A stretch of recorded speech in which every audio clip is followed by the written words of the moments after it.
Larawan ni Eman kasama ang kanyang ultimate crush, viral. Eman, pinagpalit si Jillian para sa aktres na ito. Pinag-uusapan na naman sa social media ang anak ng pambansang kamao na si Manny Pacquiao na si Eman Bacosa Pacquiao. Ito ay matapos siyang mamataan kasama ang isang napakaganda at sikat na aktres. Lingid sa kaalaman ng marami, bukod sa kapuso aktres na si Jillian Ward, ay may isa pa palang aktres na matagal ng crush ni Eman. Gayunpaman, mas naging malapit si Eman kay Jillian nitong mga nakalipas na buwan. Madalas silang makitang magkasama sa iba't ibang events at project. Sa katunayan, marami ang naniniwalang may espesyal na namamagitan sa dalawa.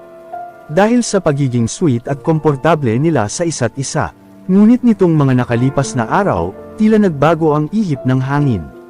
Napansin kasi ng netizens na nabawasan na ang kanilang public interaction. May mga haka-haka rin na tila binura na ang ilang mga larawan at videos nila na magkasama.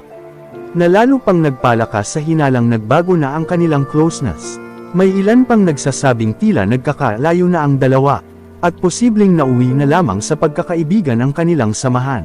Dahil dito, muling umuugong ang mga espekulasyon tungkol sa love life ni Eman. At ngayon nga, may panibago na namang pangalan na inuugnay sa kanya.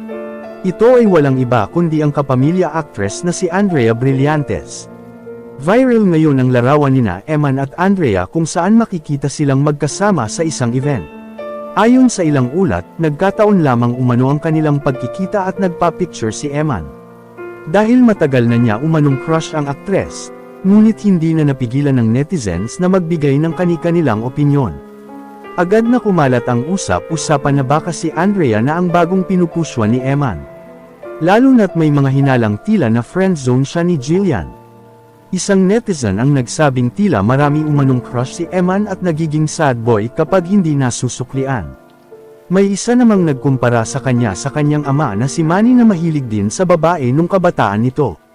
May ilan din nagbiro tungkol sa umano'y pagkakaroon ng bagong crush ni Eman. Samantala, may netizen na pinayuhan si Eman na kung crush lang ay crush lang at huwag masyadong umaasa para hindi siya masaktan. Sa ngayon, wala pang opisyal na pahayag si Eman tungkol sa isyong ito.